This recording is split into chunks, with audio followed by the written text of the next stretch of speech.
Okay root, तो अभी पता करते हैं कि contents of the prospectus prospectus में होता क्या क्या है। ठीक है, ये पहली 6 चीज़ें ये प्रोस्पेक्टस में होती हैं, जैसे कि कंपनी का नाम, कंपनी का एड्रेस, ठीक है, company nature of the business मतलब कंपनी क्या काम करती है, ठीक है, कैपिटल स्ट्रक्चर कंपनी के पास कितना कैपिटल है, history of the company company का पूरा इतिहास कब खोला गया था, फिर किस किस ने चालू किया था वो सब, ठीक है।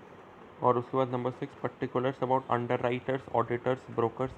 कंपनी का अंडर राइटर कौन है, तो जब कंपनी शेयर्स बेचने जाती है ना, ठीक है, तो फिर उसमें एक चीज़ होता है अंडर राइटिंग, वो कंपनी खुद नहीं कर सकती है, उसके लिए बाहर का कोई अंडर राइटर होता है, ठीक है, तो फिर उसको अपॉइंट करना पड़ता है और उसको फीस देना पड़ता है शेयर्स को अंडर राइट करने के लिए, ठीक है। तो फिर कंपनी का अंडर राइटर कौन है, ऑडिटर मतलब कौन अकाउंट्स मेंटेन करता है, ब्रोकर कौन है, बैंकर कौन है, ये सब कुछ दिया हुआ रहता है तुम्हारे प्रॉस्पेक्टस में, ठीक है। इसके बाद हम लोग आते हैं कि शेल्फ प्रोस्पेक्टस। ये शेल्फ प्रोस्पेक्टस क्या होता है, it is a prospectus in respect of which the securities of the class of securities included therein are issued for subscription in one और more issues over a certain period without the issue of a further prospectus, ठीक है। अभी एक shelf ये shelf prospectus क्या होता है, suppose एक कंपनी है जो 1 अक्टूबर को शेयर्स इशू करने वाली है और 1 नवंबर को शेयर्स इशू करने वाली है, ठीक है। और प्रोस्पेक्टस इशू करने में सबसे पहले तो लीगल फॉर्मेलिटीज़ भी बहुत ज़्यादा लगता है, सेबी को प्रोस्पेक्टस सबमिट करना पड़ता है और वो सब, ठीक है। लीगल फॉर्मेलिटीज़ भी बहुत ज़्यादा लगता है, ठीक है। और तुम्हारा प्रोस्पेक्ट मतलब पैसे भी बहुत खर्च होते हैं, ठीक है। तो फिर 1 अक्टूबर को और 1 नवंबर को 1 महीने का ही तो गैप है, ठीक है। तो फिर दो अलग अलग प्रोस्पेक्टस इशू करने में टाइम और पैसा दोनों का ही बर्बादी है, ठीक है। तो फिर उसके जगह पे एक प्रोस्पेक्टस इशू कर दो, ठीक है। और उसी प्रोस्पेक्टस में लिख दो कि ये जो प्रोस्पेक्टस है ये दोनों इश्यूज़ के लिए, 1 अक्टूबर के लिए भी 1 नवंबर के लिए भी, ठीक है। तो इसी को बोलते हैं शेल्फ प्रोस्पेक्टस, ठीक है।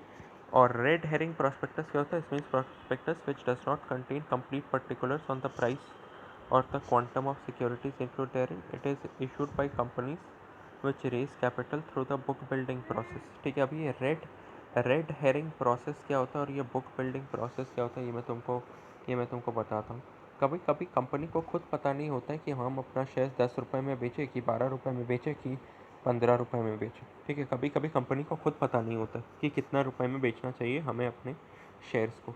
तो इन डैट केस कंपनी क्या बोलती है कि देखो हम लोग शेयर्स जब इशू करेंगे, ठीक है, हमारा प्राइस रेंज होगा 10 से 15, मतलब प्रोस्पेक्टस में एग्जैक्ट दाम नहीं लिखा हुआ है, ठीक है, मतलब आपसे 10 से 15 के बीच में लिया जाएगा, ठीक है। और फिर वो जिस दिन वो इशू होगा, सपोज 1 अक्टूबर को इशू हुआ, उस उस दिन डिसाइड होगा कि किस दाम पे ये लोग बेचेंगे शेयर्स को, ठीक है।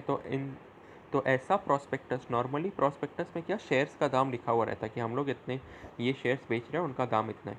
लेकिन अगर प्रोस्पेक्टस में दाम के जगह पे ये प्राइस बैंड है, प्राइस बैंड मतलब ये 10 रुपये से 15 रुपये, ये दाम नहीं है, ये एक लिमिट है, ठीक है। तो फिर ये वाला अगर रहे तो फिर उसे प्रोस्पेक्टस नहीं बोल सकते, उसे रेड हेरिंग प्रोस्पेक्टस बोलते हैं, ठीक है। तो यहाँ से यहाँ तक। और एक है statement in lieu of prospectus. तो statement in lieu of prospectus क्या होता है, पढ़ते हैं 1 मिनट। हाँ डूड, तो अभी आते हैं statement in lieu of prospectus पे। ये statement in lieu of prospectus क्या होता है, सपोज तुम एक पब्लिक कंपनी हो, तुम्हारे पास ऑप्शन है पब्लिक को शेयर्स देने का, लेकिन फिर भी इस बार 1 अक्टूबर को तुम पब्लिक को शेयर्स नहीं बेचना चाहते, ठीक है।